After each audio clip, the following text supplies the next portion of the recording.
What is going on, everybody? This is the Legion of Raw. I'm Dr. Chris Featherstone here with a blurry Vince Russo.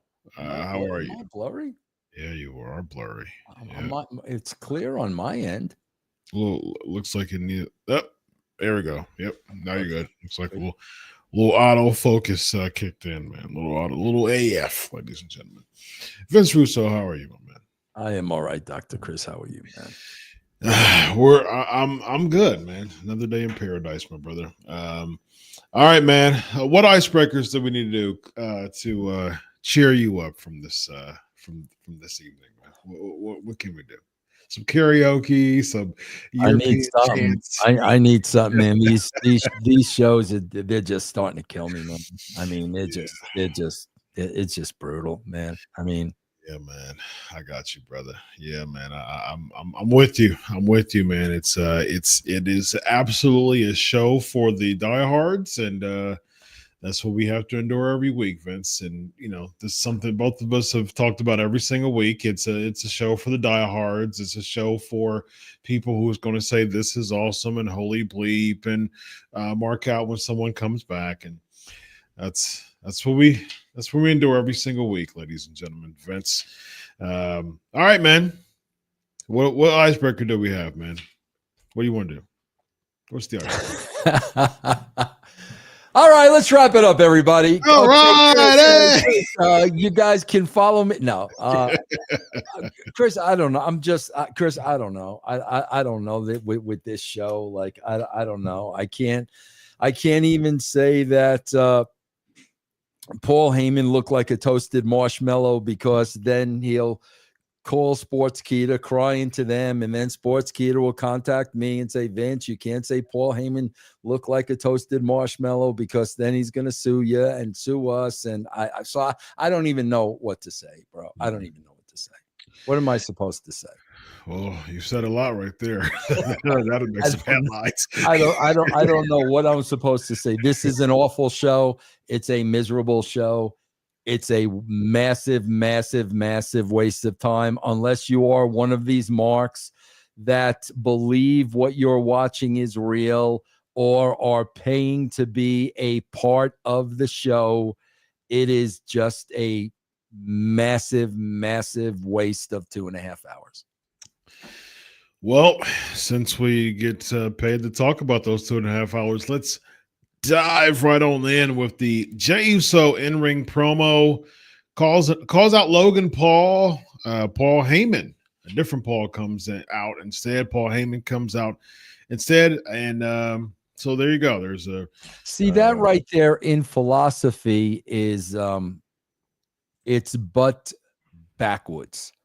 Because of with what went down at WrestleMania, the baby faces should be confronting the heels. Okay, the heels got the upper hand at WrestleMania. The heels got over on the baby faces.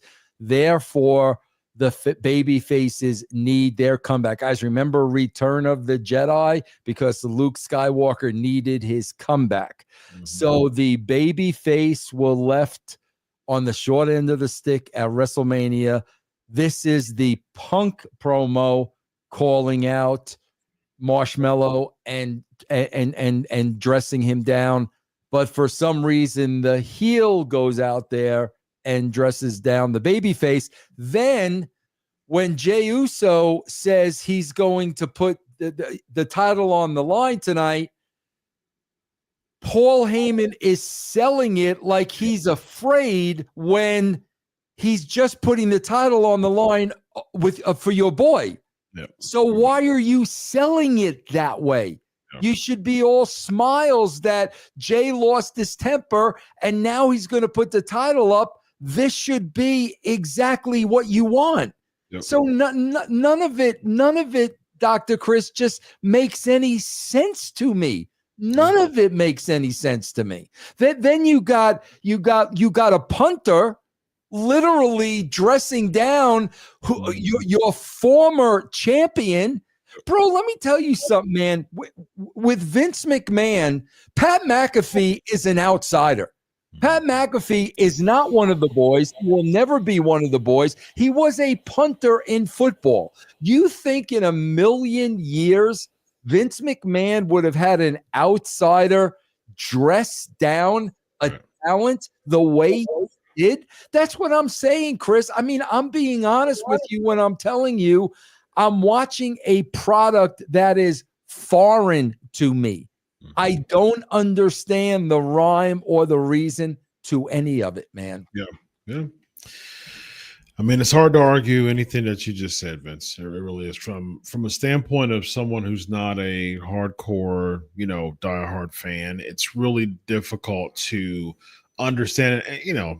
This is nothing new of what we talk about every single week. No, it's not. To the non-hardcore fan, it's really difficult to try to understand and try to follow this product. It really is, man. Who's the baby face? Who's the heel? You've got Seth Rollins with the same music every single week. There's nothing about him that's changed. He's still pandering to the fans. He's still being a maestro.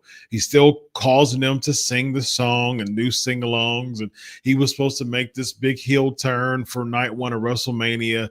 We're a few weeks removed away from that. There's nothing that's been different, minus him being with Paul Heyman. Paul Heyman is getting all the heat that Seth Rollins should be getting right now. And the problem with that is it's taking heat away from Seth Rollins and it's not making him a stronger character. So he's just right in the same position as he was before he turned heel, because he's not the one getting the heat. Paul Heyman's the one getting the heat. And just like I said before, Vince, Paul Heyman, you and I disagree on Paul Heyman when it comes to like his ability to, be that good, be that accessory, so to speak. I do think he can help and has helped people like a Brock and a Punk and a Reigns. I was okay with him and Reigns, but I have said before that Paul Heyman, he starts to get more over than certain people who don't have that larger personality than he does. And we're starting to see it with Seth Rollins, man. Seth Rollins has been a main eventer for years now, but stuff like this shows that is he just as good as his sing-alongs are concerned. And I don't think that Seth Rollins has been getting the heat that he should be, because Paul Heyman has been taking it, man. So I'm not a fan of what we see so far. If Seth Rollins is supposed to get the heat, where is it? Especially if he's keep doing sing-alongs, man. And then, bro, it is clear that Braun Breaker is the heater. Yep. Why does Adam Pearce let him stay ringside? Exactly. Bro, pick your spot. Do a ref bump, then let Bron Breakker come in and do some damage. Why on earth would Adam Pearce allow him to be out there ringside for the entire match? These are the things, bro. Maybe they don't care. I like stuff to make sense. I like there to be an explanation for things. I'm not a fan of do whatever you want, whether it makes sense or not. I'm not a fan of that, bro. And the fact that you've got an authority figure that lets the heater stay ringside, and then, bro, that's another thing. Then it goes levels further. Okay, bro, so Pearce lets Braun Breaker stay out there. So then why isn't Sami going out with Jay?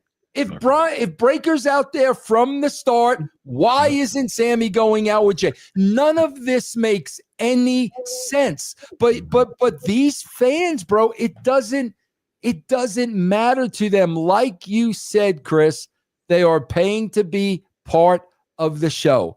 Yep. If it makes no sense, who cares? It doesn't mean anything, bro. Right. And even the gorilla position are the spectators to the characters being the fans. They're the spectators now. Again, that dynamic was back in the day, there was a dividing line. The fans were the spectators.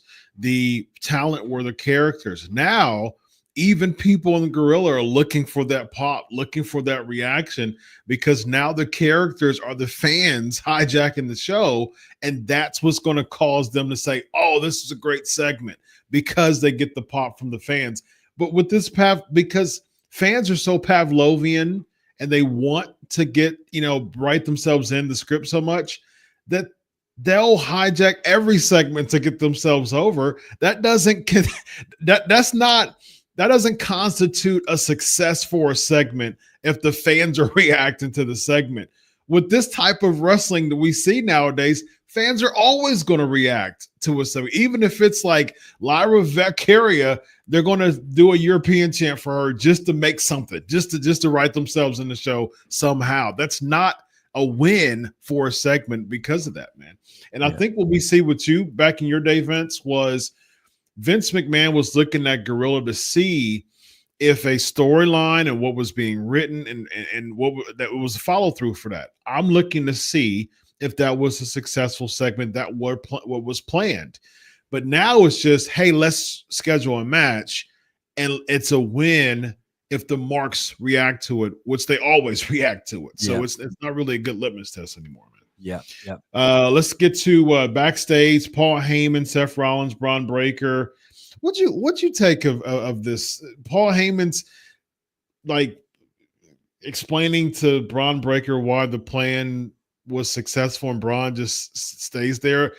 I imagine there's going to be an explosion at the end of this. Is this seeds planted to that, perhaps? Bro, Chris, I'm telling you, I don't know. Like I said, I am a very logical guy. Bro, we dotted I's and crossed T's. Okay, bro, this is how it worked. I'm the big picture guy. I'm throwing all the big picture out there. Then we're crafting it down. Ed is the detail guy. So Ed is now making sure this all makes sense. Are there any holes in this? Because we know we got to bring this to Vince. And we know Vince is going to poke holes all over this stuff. So is this ironclad? Does this make sense? Do we have an answer for everything Vince is going to throw to us? Then we go to Vince and we lay it all out. And if there's anything we missed, Vince covers that.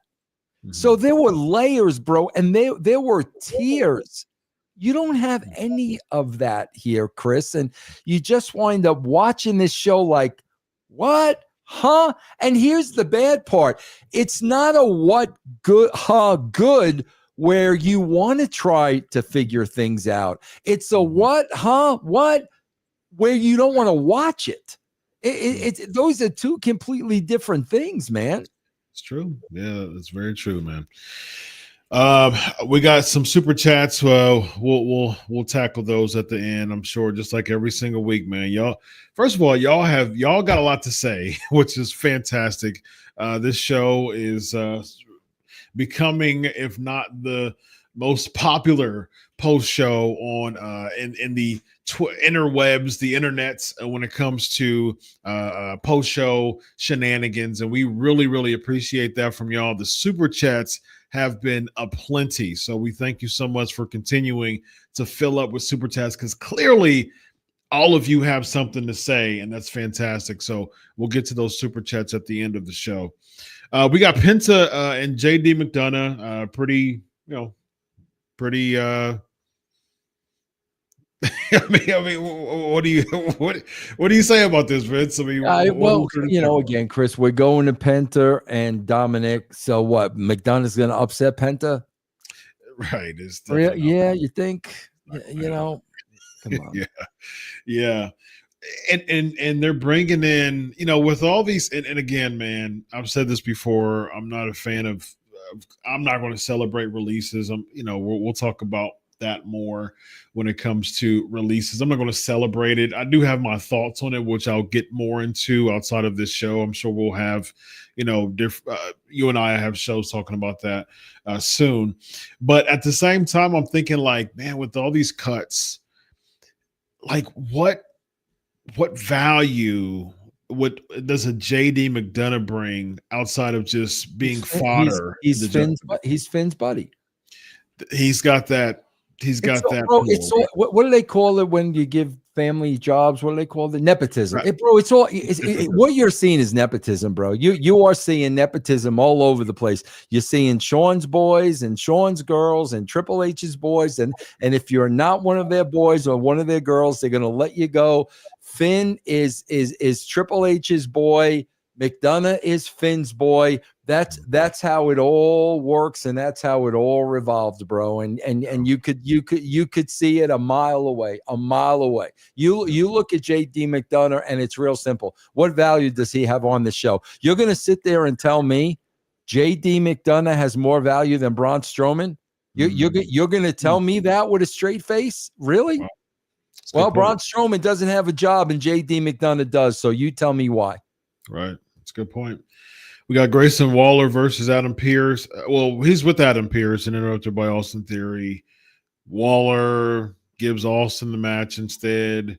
We come out to the next segment after break, and the mystery opponent is Sheamus coming back after a 3-month absence. I didn't even know like Sheamus was missing for 3 months, but like who cares, bro? And of course, Sheamus goes over. They've been playing the same Laurel and Hardy bit with the 2 Australian dudes for 2 years now, however long it's been. Who cares, bro? What happened with this Austin Theory project? Was it? Let me ask you this, Vince. Could this be Triple H? And this is just a question. I'm gonna throw this out for you. Could this be Triple H in any way? Not necessarily like directly getting back at Vince, but subtly getting back at Vince by pulling this Austin Theory project away, because Vince clearly saw money in Austin Theory, which he got those pushes, but Triple H has done nothing with it. Bro, I don't think Triple H, I don't know. I don't think Triple H knows how to get anybody over. I've not seen Triple H get anybody over. It's that simple. I've not seen the dude get anybody over. I mean, bro, like last week, I think it was on Raw. I don't even know anymore who's on what show, but you return Aleister Black, and immediately you put him in a 50-50 match. Yeah. You don't get somebody over that way, bro. He wasn't over the first time he was here because you didn't get him over. So now you're going to bring him back. Now you got to look at, why didn't we get this guy over the first time? You start with vignettes first, and you introduce the character, and you form a personality. The fact that he's throwing him right there in a match, the fact that he's throwing Rusev right there in a match, shows me he knows how to get nobody over, bro. No one gets over on his dime. Nobody. You're gonna sit there and tell me Rosie Perez and Julia are gonna get over? Hey, are you kidding me? I'm looking at these 2 girls right now. They're never going to get over. Can you not see that? They're going to be getting their pink slip in 6 months. That's interesting that you say that. Like, you think about that from a more objective view. Like, WWE's doing nothing to make them look bigger. But at the same time, again, you're dealing with a hardcore audience. They're like, yes, I'm so glad that Roxanne Perez and Julia is getting a main event spot. Again, those are the people who they're marketing to, man. And how are you going to expand your product if you keep marketing to these hardcore marks, man? Bro, do you know, I did a show with Coach this morning, right? Coach watches the show like us because he has to. He has to be abreast on things. And he was talking about Selena Vega bringing the title to her father's memorial. Bro, would you believe Coach did not know Selena's Vega dad died at 9/11? How is that not part of the story? How can you, Jonathan Coachman doesn't know that? No. Coach doesn't know that, and he's in the business. This is what I'm talking about. You have something like that. She brings the title to her father's memorial. Jonathan didn't even know that. He thought her father just passed away, but that's part of the story. That's part of the fabric. That's part of the makeup. And what do? They show that on a YouTube video or something?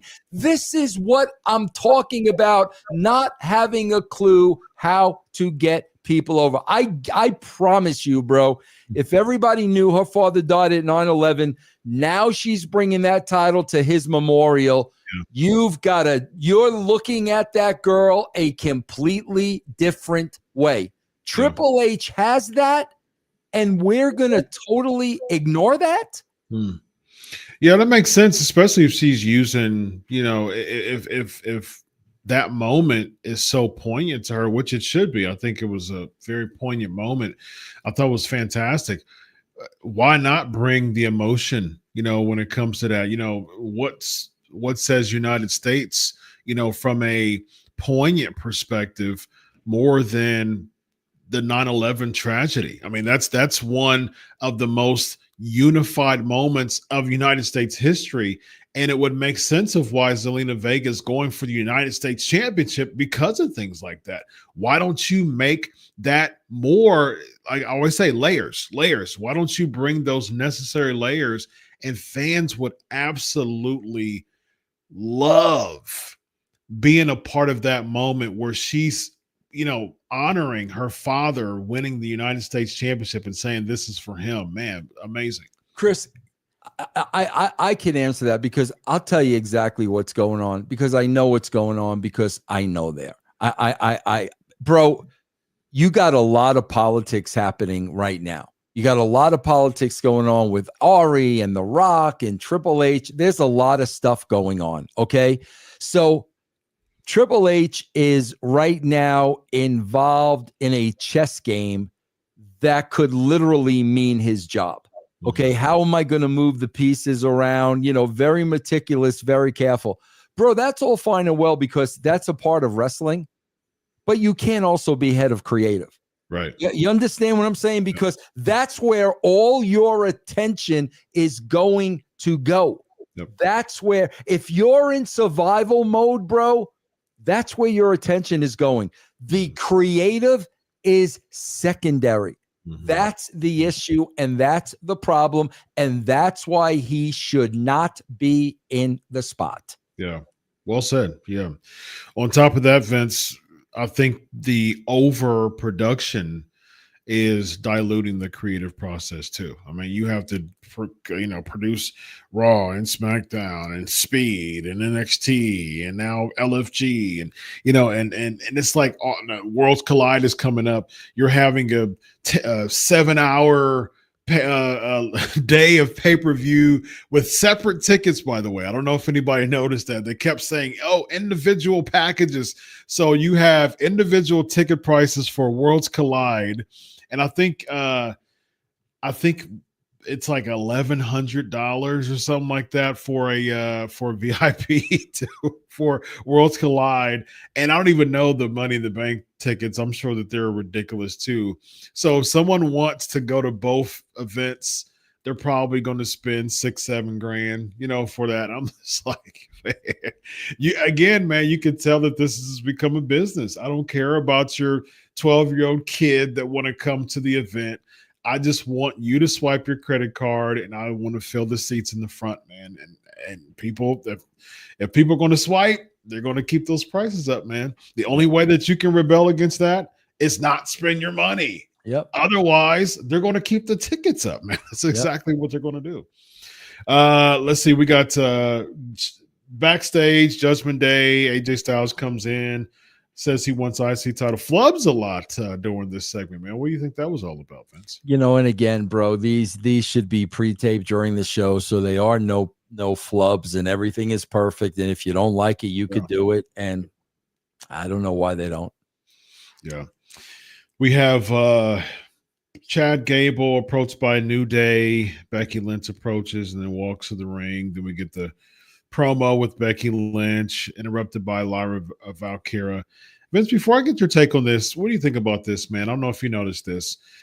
You and I have mentioned this. We've talked about this element before when it comes to WWE not really doing what they were supposed to be doing as far as making Lyra Valkyria a really likable babyface, and that adds to the dynamic of Becky being a heel. Fans wanted to boo Becky Lynch throughout the entire time, but Lyra Valkyria as a babyface is just not strong enough And they kept booing Lyra throughout the segment. And listen, and Becky is trying to be a heel. Becky knows that's the role. She's really, really trying to be a heel. Yep. You know, again, Chris, that's why, man, so much of this is organic. But here's the problem. Chris, it's organic when you got a normal crowd. Sure. Not when people are paying to be part of the crowd. The organic goes out the window because all they're worried about is putting themselves over. If this were a regular, normal crowd, you let things organically play out. You can't do that anymore because of the way they've conditioned these fans. I swear to God, bro, if I hear Michael Cole one more time, every time they start chanting, "This is awesome," and I hear Michael Cole say one more time, "This is awesome." Oh, bro, you're a moron, Michael Cole, and you're just as much as a mark as the rest of them, man. Absolutely. Keep putting them over. So now when the person watching this week goes to the show next week, oh, Michael Cole said it's awesome when we say it's awesome. Yep. Keep doing it, bro. Keep encouraging them, man. Yep. They've already written themselves in the show. I mean, as long as you're encouraged that, they're going to continue to write themselves in the show. So that's what we get every week, man. We have Io Sky defeating Roxanne Perez. Roxanne shakes Io's hand. Julia sneak attacks Roxanne. Julia and Roxanne attack Io. What'd you take of this segment, man? Just, bro, what's the difference between Julia and Rosie Perez and what was the who was Davenport? What was her first name? Blair. What was the difference between them and her? What was the difference between them and the one that had the purse for 2 weeks? What happened to the one that had the purse? There's no difference between these women. They're all wrestlers. That is it. Chris, we say this all the time. I'm going to pay homage again to Dutch, as I always do. Good little hands. Good little hands. Chris, college football, professional sports, you don't have good little hands on your team. You have stars. We got stars at every position. You don't have good little hands. We don't want good little hands fill up the farm system. We can have good little hands at the farm system. On the major league team, there ain't no good little hands. This is a show of good little hands. And that's why they don't draw the masses. People don't want to see mediocrity. Yep. They're all mediocrity, bro. Rosie Perez, Julia, it's all mediocrity. Lyra Velcro, it's all mediocrity. The only people that want to see them is the guy that's paying $40,000 to go to SummerSlam, bro. Yeah, right. Yeah, and you could tell by the crowd, man. I mean, they just, at the end of that segment, man, it was flat. They just didn't care enough, man. You know, I was thinking, man, I was like, one thing I've noticed, whenever they do this draft again, man, whenever they do the NXT cut, you know, they cut to the NXT crowd. If someone gets called from NXT, if Shawn Michaels goes for a hug, I'm like, no. Bro, did you see my tweet today? What tweet was it? Oh, okay. You keep talking, Chris. I gotta pull it up. You'll get a kick out of this, bro. Okay. Yeah. I was thinking, like, man, I would not at all. Like, Shawn Michaels was going for the hug, and I'm like, whoa, no. It's got like some type of curse, a curse hug, man. I gotta show you this because people think, yeah, bro, I don't know. I don't know what I'm talking. Yeah, Vince, you don't know anything that you're talking about. Okay, so what do I gotta share, bro? Present. Yeah. Yep. Share screen. Yep. Okay. All right. Let's see when it pops up. Here we go. All right. What you got, Vince? What you got? Hold on, Chris. Bro, if you are ever in the vicinity of Triple H and he happens to point to you. Can you enlarge it? Yeah. Yeah. Enlarge the whole screen. Hold on, Chris. I don't know how to. You got an Apple. I'll read it to you and I'll tell you what we got. Okay. If you are ever in the vicinity of Triple H and he happens to point to you, even if it's by accident, either take out a huge life insurance policy or run for your life. So we've got Triple H pointing to Amber Moon. We got Triple H pointing to Ricochet. We got Triple H pointing to the Bearcat. Yeah. And we got Triple H pointing to Vince McMahon. What happened to all of these people that Triple H gave the finger point of doom to, bro? Nice. Yes. They're no longer there. They're no longer there, bro. Every one of them. Your X. This is on your X. Yeah. Every one of them, bro. Gone. I want people to see. I want people to see this, man. This is great. I want people to see this. All right, let's see here. Let me see. When did you post it? Today, you said? Yeah, today at about 10 hours ago. Yeah. Okay. Okay, here we go. Yeah.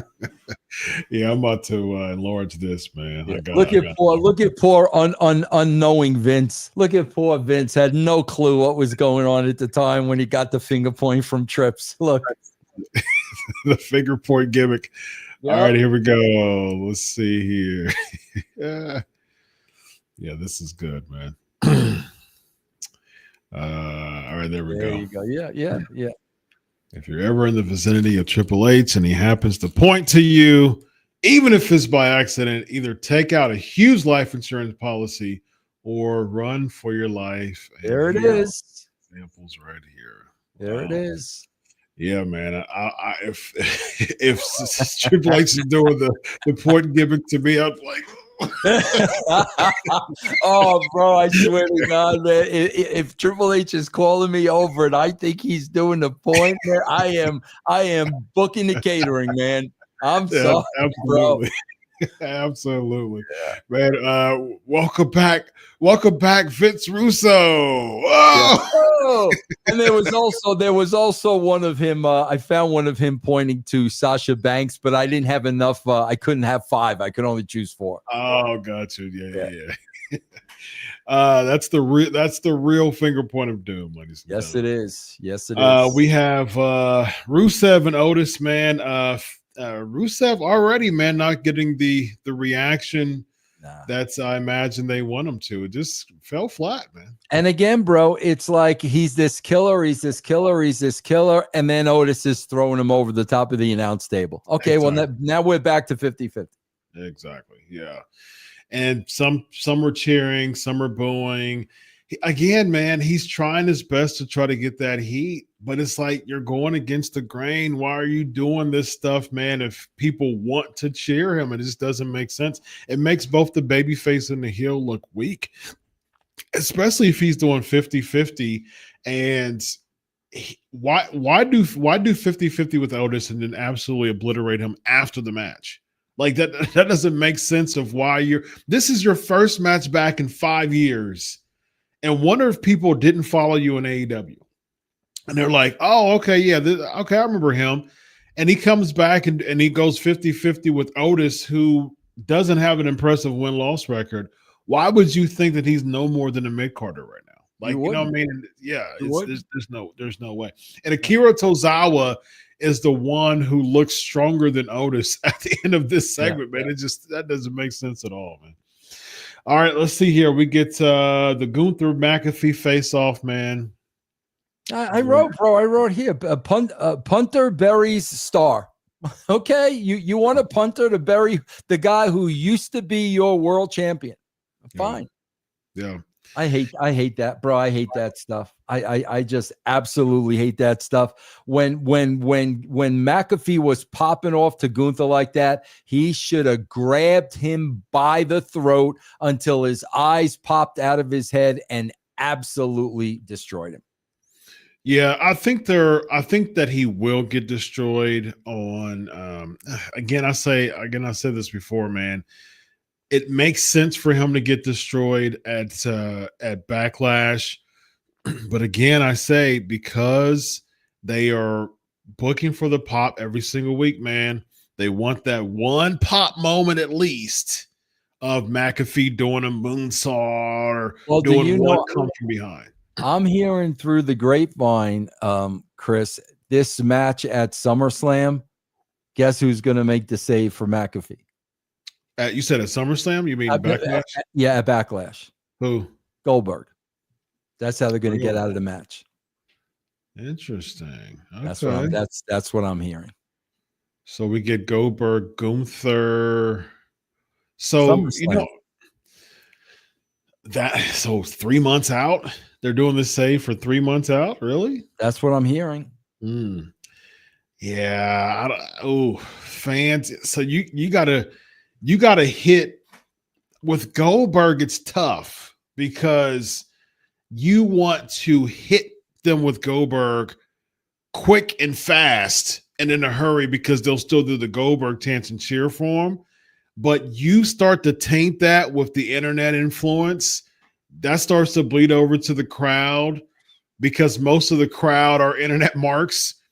Man, 3 months, Goldberg would get a chorus of boos and it won't help going through. You're right. That's why, Chris, they have no control over it. You used to control your crowd. Guys, I'm telling you, when I used to sit here and write my show, it used to be pop here, boo here, pop here, boo here. You control the crowd. They've got no control. And now the talent's trying to shut them down, if you notice. Yep. Now the talent is trying, and like what the talent don't understand is, bro, they don't care. They just want to be part of the show. They could care less who they're cheering and booing for. Absolutely. It's interesting, man. In a month's time, there's 3 major shows that WWE has to book for, man. So you've got Backlash this Saturday. Then you have Saturday Night's Main Event on the 24th. And then you have the June gimmick on the June 7th. The next show. Money in the Bank. Oh, okay. That's 4 actually, because Worlds Collide too. So you got to book for 4 shows in a month's 4 major shows in a month's time, man. What like that back in the day, Vince, when you were there, and even before you were there, 4 shows was the entire year. It was the big 4 pay-per-views. It was Royal Rumble, it was WrestleMania, it was SummerSlam, it was Survivor Series. That was the 4 of the entire year. You would throw in Saturday Night's Main Events, and then even when you threw in King of the Ring, it was only 5.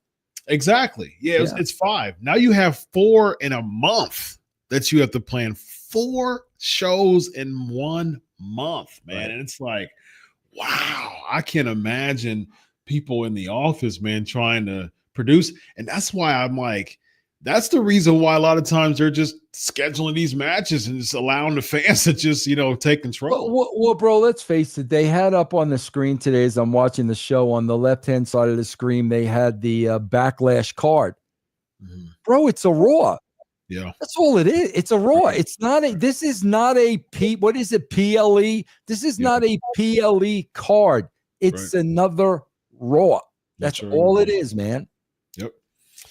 We get the main Seth Rollins and Jey Uso. It's a DQ because CM Punk returns, hits Breaker and Rollins with chair. Before that, Sami Zayn comes out, attacks Breaker, and then we get the gimmick where Zayn goes down.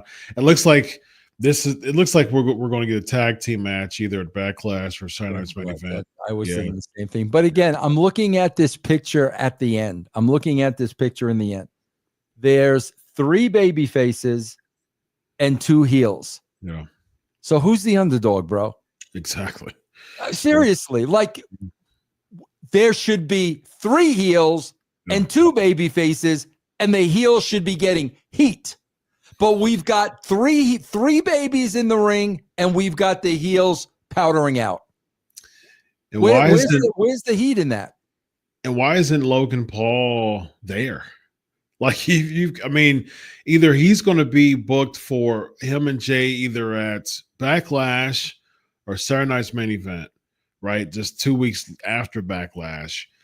First of all, why wouldn't you have your newly crowned world champion be in a match at the next pay-per-view? Second of all, your newly crowned world champion goes against Seth Rollins, and Seth Rollins kicks out of his gimmick, kicks out of the spear and splash combo.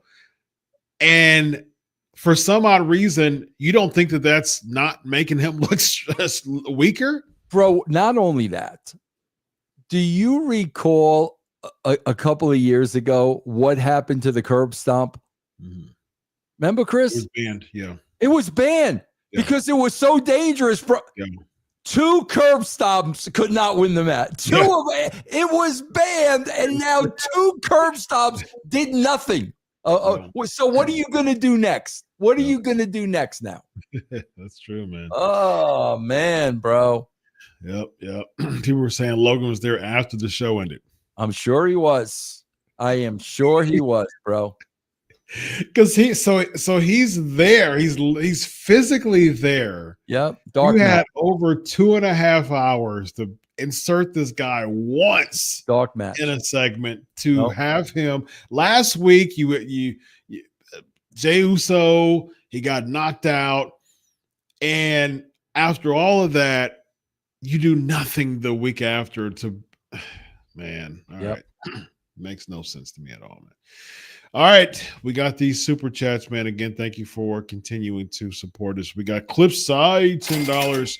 If TKO canned Triple H and hired a real TV writer, and WWE began doing episodic storylines with vibrant characters again, who you change your mind? Would I change my mind? I'm sorry. Yeah. Would you change your mind about Cliff? I watch good TV. I watch good TV. If it was good TV, I'd watch it. I don't see any of that happening. I don't see this TV product changing at all. But if it were good TV, I would not have a problem watching it. Vince, we watched, and apologies, Cliff, for some reason, Wood and Who was messing up this tired brain today. So we mentioned Karrion Kross, Bo Dallas, and Dexter Lumis being a 3-man creative team for the WWE, and how amazing that would be creatively. Amazing. Now, if there was some intel that you received that those 3 people was going to be the creative go-tos like you and Ed were, would that give you some type of hope or excitement about the product? Not unless you got rid of the people that would do their magic to prevent that from happening. If those people were still there, absolutely, because those people would make sure that those guys would fail. So you think they would veto them a lot? Huh? You think they would veto them a lot? Oh, God. Bro, they would just underhandedness make sure that these guys failed. If I was told that those guys were gone, 1,000%. Okay. We got final signal, $5. Looks like Braun Breaker may get tired of Seth Rollins after getting a championship opportunity. Well, I'm sure eventually, I'm sure that'll happen. Yeah, but I mean, how soon do you see that, Vince? I mean, it shouldn't happen for a while, but they don't have anything, bro. So they're going to fast track everything because they don't have nothing. There's a couple scenarios I see with that. You can either stretch the Seth thing out for the next 3 months, and you do Seth, and somehow you get back to Seth and Jay. Jay wins, and then possibly you can have, again, long term. It makes sense. I mean, you could do Seth winning the match at SummerSlam, Braun winning the Royal Rumble, and now you have the conflict. Paul Heyman's cutting promos as if, oh yeah, Seth Rollins is going to take over, the Raw side with the World Championship. Bron Breakker is going to take over the SmackDown side for the World Championship. So he's kind of nudging Braun to do that. And all of a sudden, boom, we get a spear. Braun actually wants Seth. And so I think that there's some intrigue when it comes to that. But again, man, that's not for another, 8 months. The Royal Rumble. And they'll still be singing Seth songs. Exactly. So what difference does it make? Exactly. They'll be barking for Braun and singing for Seth. That's essentially what we have. Let's see here. We got Cliffside $5. Bayley mentioned she'd like to be in a romantic love angle someday. How would that work in modern pro wrestling? Something like Macho Flair Liz in '92, which was a fantastic angle. Yeah, Cliff, I think the magazine gimmick.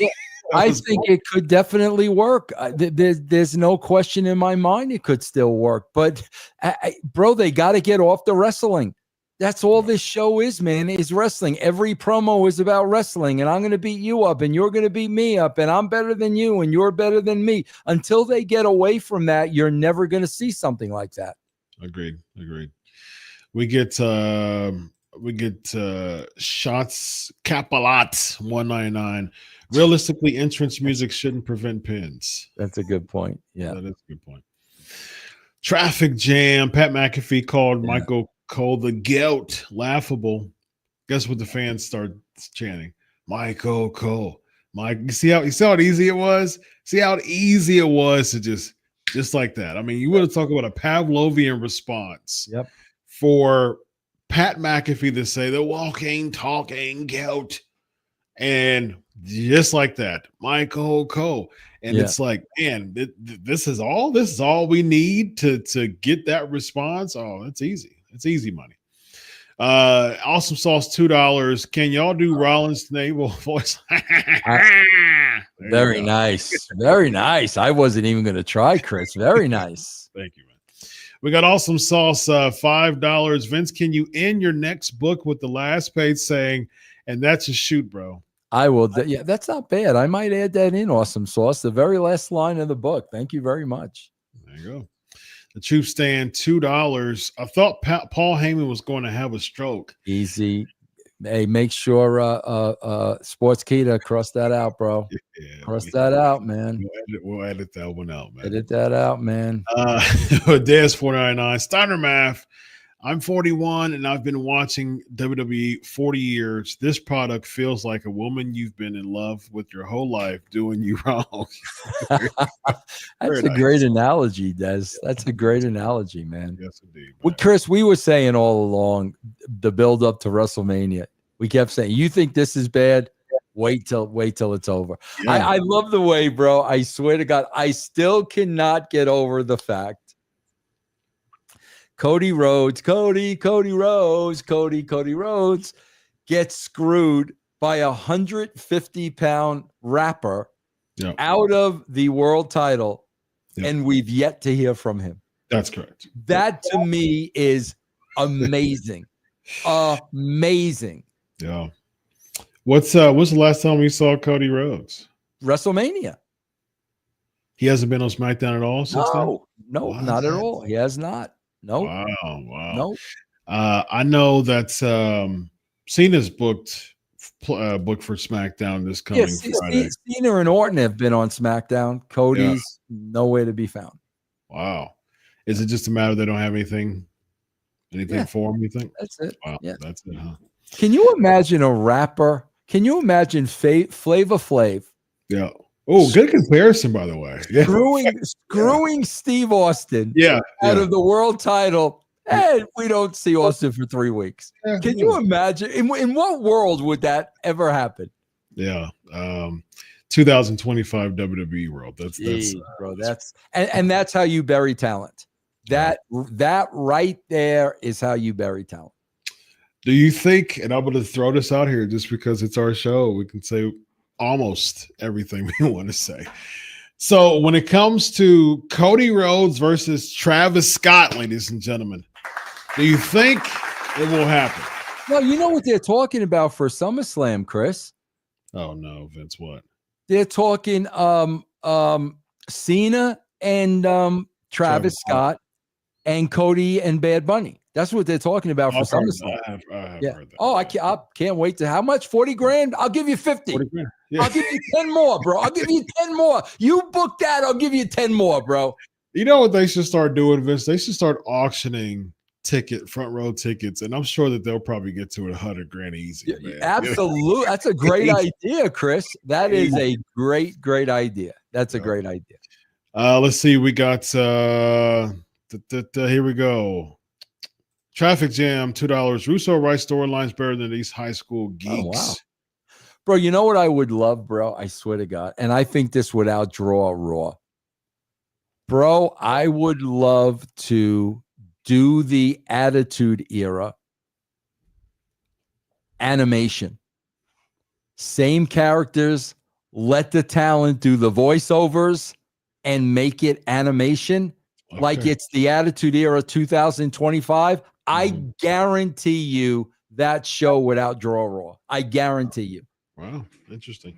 You know, with AI, you can do virtually anything nowadays, man. So it would work. Let's see. We got Awesome Sauce, $5 Canadian. Here we go. I hate these. He always puts Here comes the Would You Rather. There we go. Vince, would you rather watch Raw for one more year or have hot coffee thrown every time you say bro? I'd take the hot coffee. Oh, I would take the hot coffee without a shadow of a doubt. That was an easy one, Awesome Sauce. He'd rather be scorched. Yeah, because once you get scorched, what does it matter? It's just the first one that's going to be tough, Chris. After that, I'm already scorched. What difference? You become numb after that. You become numb after it. Yeah, that's an easy one, Awesome Sauce. Yeah. We got Dez, $1.99. The Triple H booking is bad. Russo help. God bless you too. God bless you too as well, Dez. Chris, I was talking to a coach today, and Chris, I swear to God, you know, bro, you always hear everybody say, "Oh, Vince Russo's success was at the WWE. He didn't have as great a success as WCW and TNA." And then, of course, my adversaries would say because Vince was the filter and this, that, and the other thing. No, bro. This was it in a nutshell, and I'm telling you this because this is what Triple H is dealing with. Chris, when I was at the WWE, Vince McMahon 100% had my back. And Vince McMahon made it clear to everybody, you F with Russo, you're effing with me. So there were no politics to deal with. Or I 100% could concentrate on the show. Nobody was going to F with me with Vince. Mm-hmm. When I went to WCW and when I went to TNA and I did not have that protection, now politics is seeping into my job. Mm-hmm. So now I can no longer 100% be focused on the creative. I had to have eyes in the back of my head. Who's talking about me? Who's trying to bury? That's what Triple H is dealing with now. And I'll be honest with you, man. I feel sorry for him. I really do, because I know creative is a full-time job. Mm-hmm. And you need to have 100% focus. Yeah. And if you've got these other things going on, man, forget it. Forget it. I've been there, man. I've done it. Who do you think is behind all of the programming that's coming out, man, that's really diluting the concentration of these creative? I would think it's a combination of Ari and Nick Khan. I would think just taking whatever money and signing whoever they can. That's what I would think. Yeah. Yeah, man. Like I said, I mean, it used to be 4 events a year. Now you got 4 in a month, less than a month. So it's unfortunate. Let's see here. We have EJ $4.99. It's amazing that Triple H seems to have let the crowd pretty much snatch the creative away from him. Yeah, I mean, you know, I did a whole class on my podcast about that on Pancakes and Power Slams, man, about the psychology behind, you know, breaking kayfabe and the fans just becoming characters instead of the spectators, you know. And so you're right, EJ, man. That's what's happened. And until they find a formula to put the kibosh on the fans controlling the shows every week, why wouldn't the fans not control the show? Like, why wouldn't hecklers? A heckler usually gets thrown out of a show, right? But if a heckler gets to stay, why am I going to stop heckling? I'm going to keep heckling. That's what I'm doing.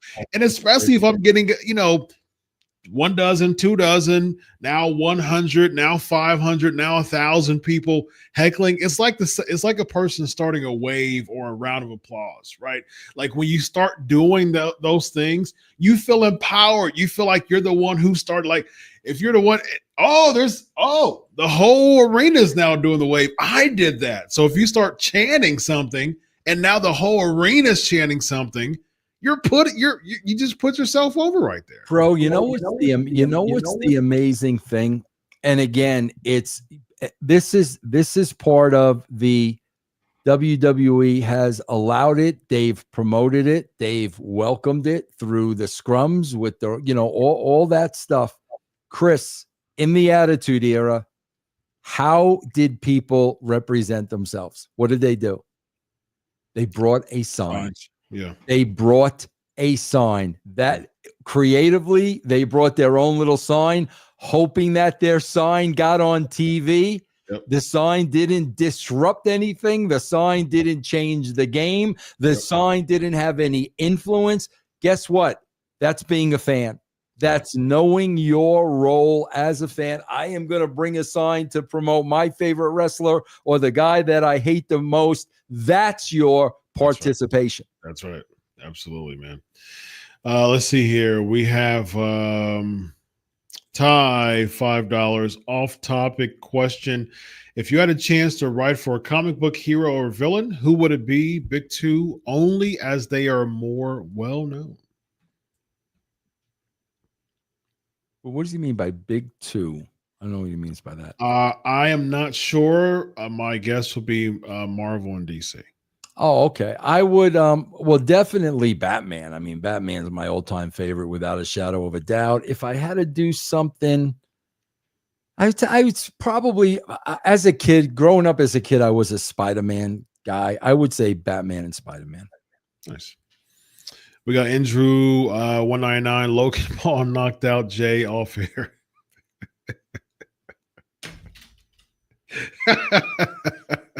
So of course they want that YouTube money. So they'll go ahead and then they hate the internet, but next, week they'll be like, hey, Jey Uso and Logan Paul got 3 million views. Yeah. Chris, they'll put that do you know because Coach texted it to me during the show when they did that thing with Rusev and Otis.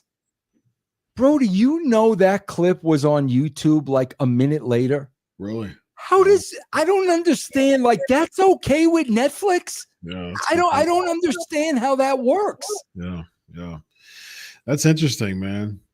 Oh, I wonder if they have any or Netflix knows they're just, at the end of the day, they're giving them $500,000 a year, and hey, they did their part, right? I don't know, man.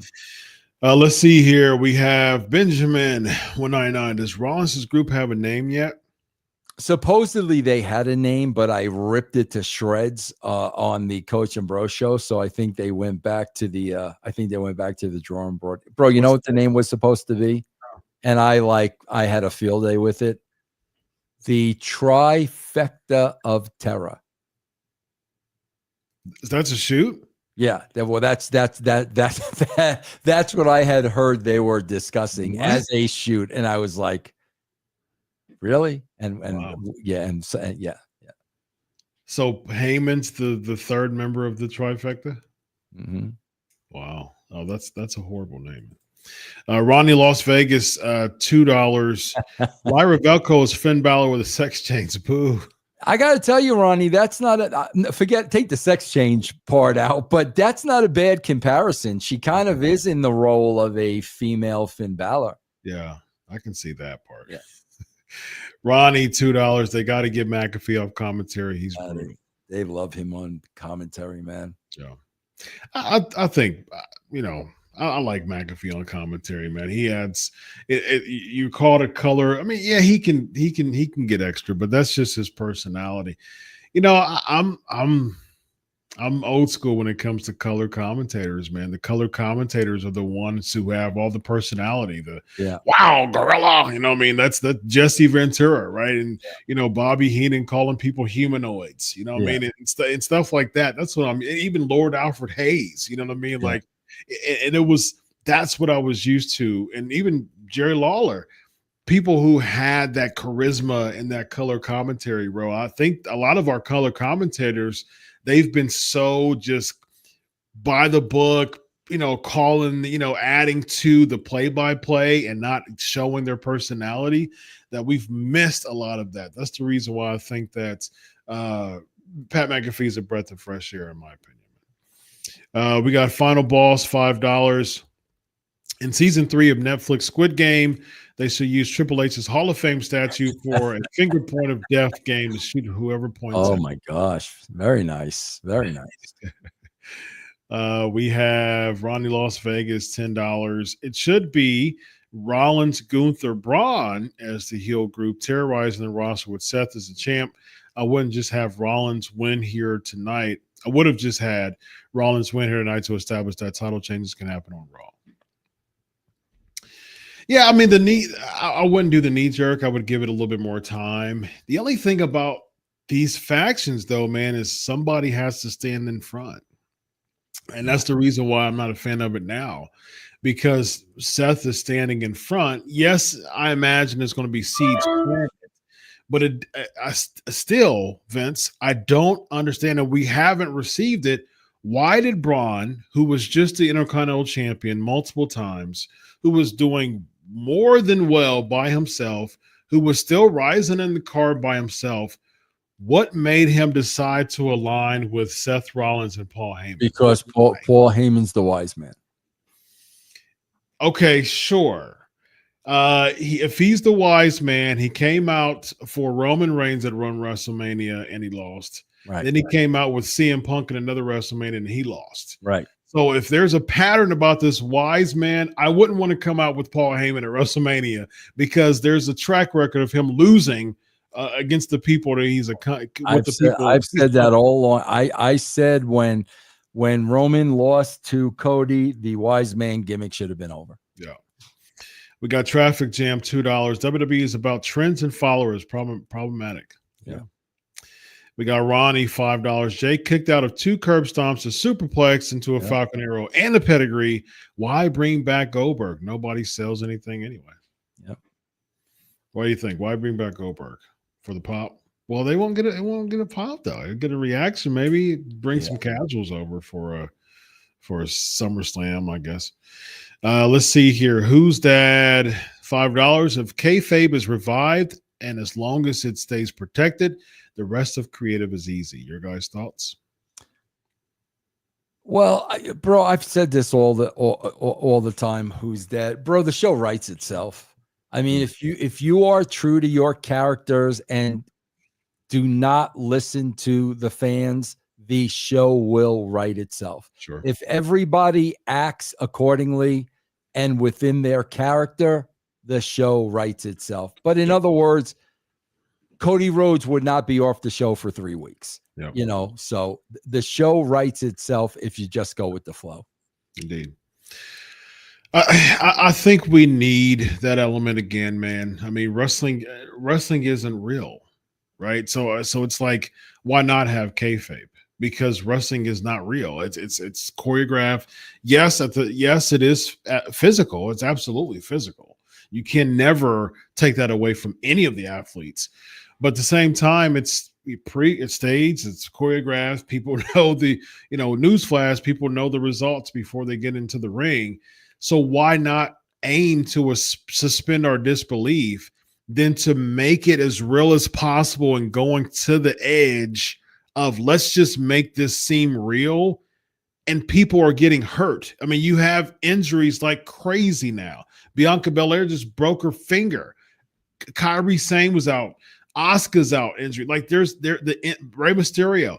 The injury bug is biting people like never before because they want to toe the line and they want to get close to real by having all of these pop spots. And it's like, no, man, scale that thing back. Steve Austin was swinging and punching people, giving fingers, doing another punch, doing the whole gimmick with the forearm, stomping a mud hole and walking it dry.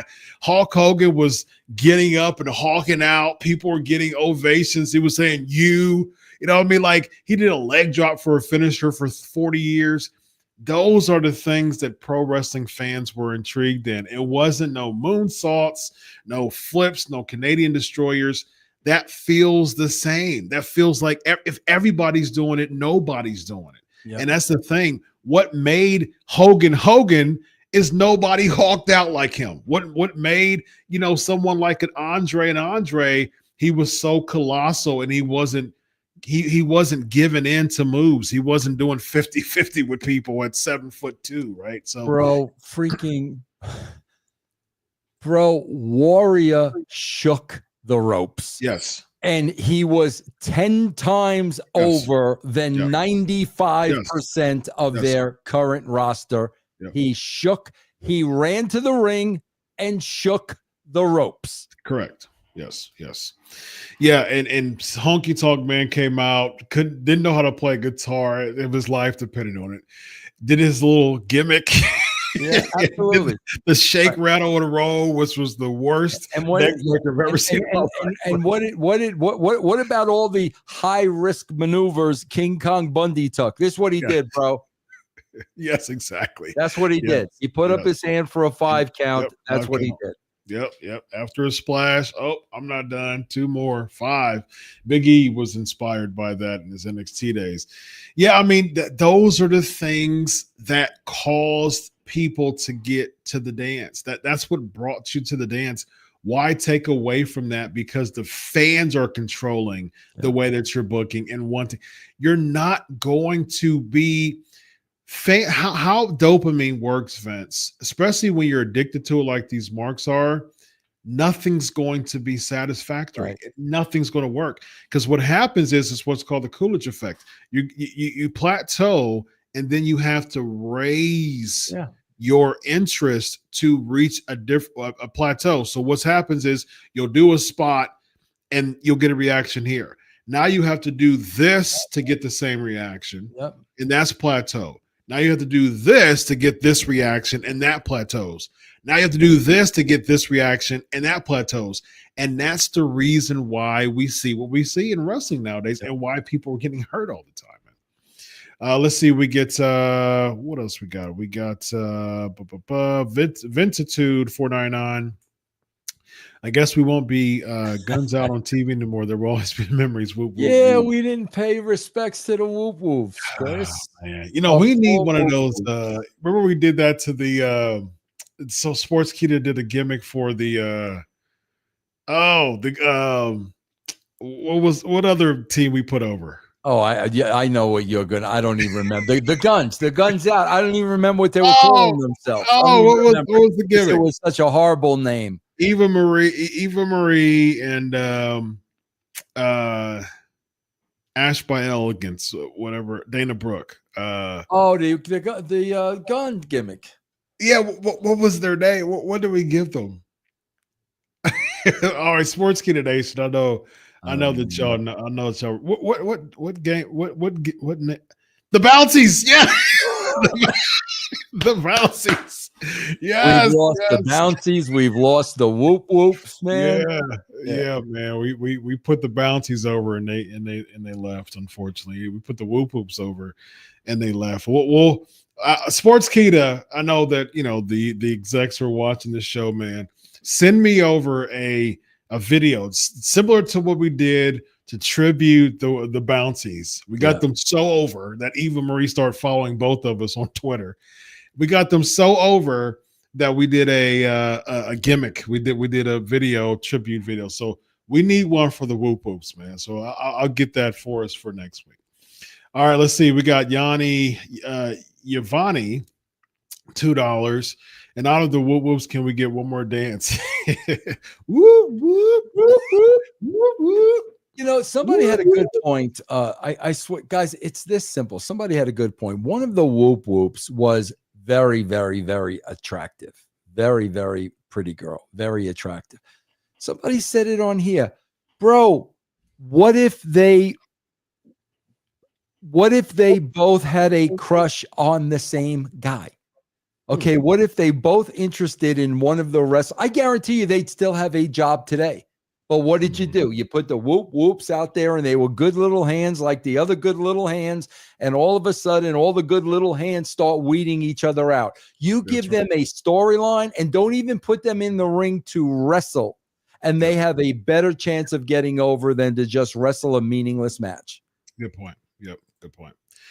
Let's see. We have let's see, Ronnie, Las Vegas, $2. Drew is so the top guy there, and they don't get it. Yeah, we've been saying that for over a year now, man, as far as how much Drew's doing a wonderful job. Young Reckless 199. Vince, can you pull off writing Seth as Joker character?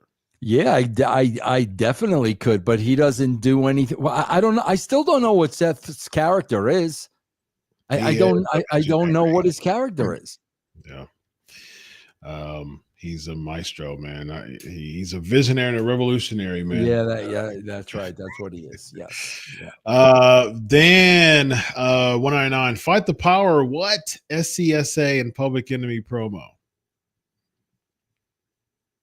Was that ever a thing, or did he just make that up right now? I don't think so. I don't remember that being a thing. Okay.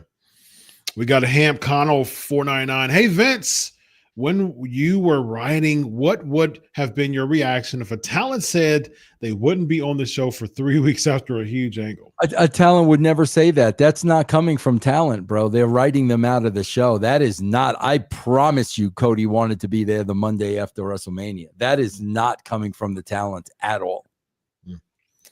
Let's see. We have Joseph Frida 199. Trifecta of terrors like Kevin Sullivan. It is the Dungeon of Doom. I thought of the same thing. Yep. Yeah, Dungeon of Doom. Was Purple Haze was the gimmick before.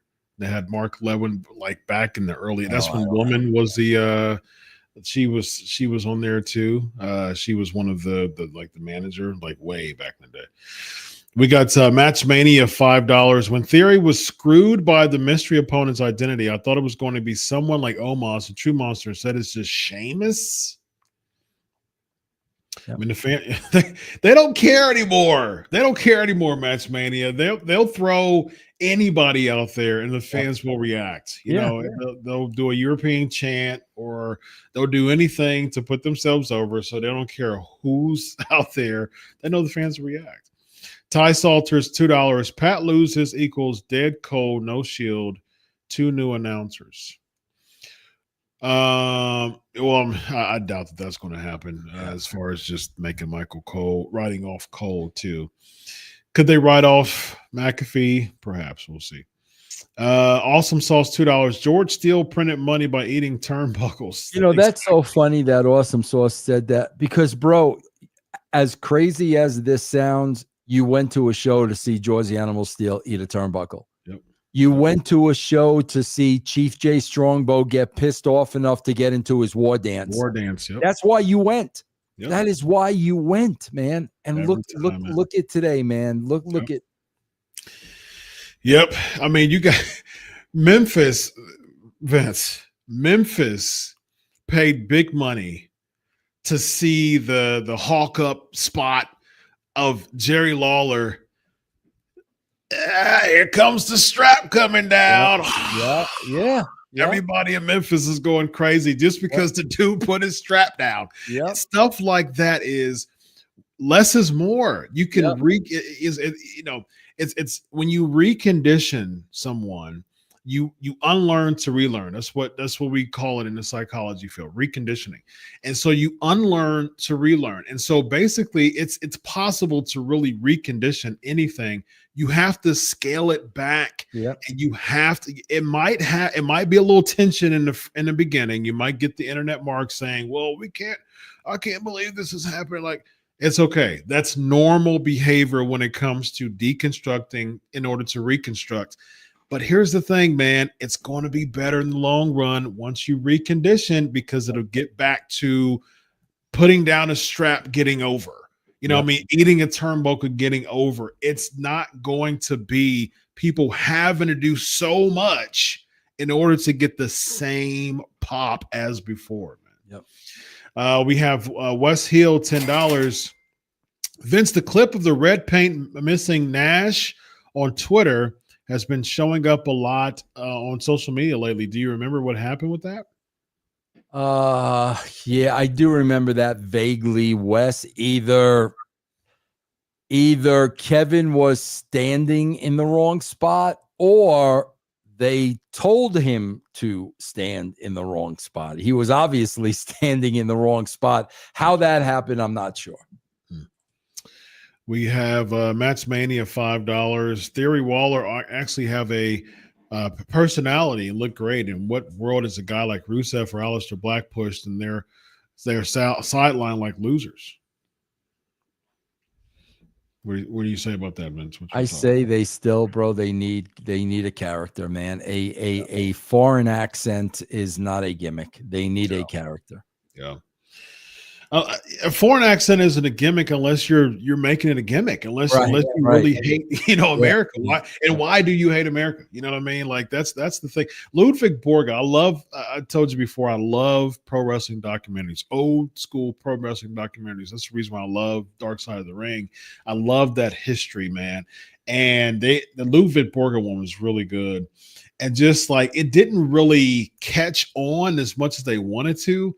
But 1993 was the year of Ludwig Borga, man, when it came to just this person who we didn't really know about. And if he would have just came in as some other gimmick, it wouldn't have really worked. But he came in as someone who hated America. We didn't really know why per se, but he looked legit. And they did vignette. I remember with you talking about this. I remember the vignettes they did about him hating America. They did vignettes. I remember. Absolutely. All right, y'all. That is it for the super chats, man. Always a pleasure. Once again, wonderful interaction, wonderful live audience here as always. Vince Russo, what do you got for us, my man? Guys, remember, man, if you've never been a member of the Patreon, get your free week. It'll cost you nothing. Try us out. Patreon.com/Russo TWC. Yes, indeed.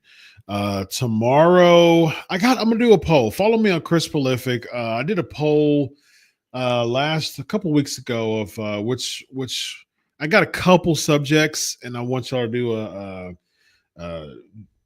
do a result as far as vote or what class you want me to do tomorrow. So the psychology of a pro wrestling Mark 1, and I did that last week.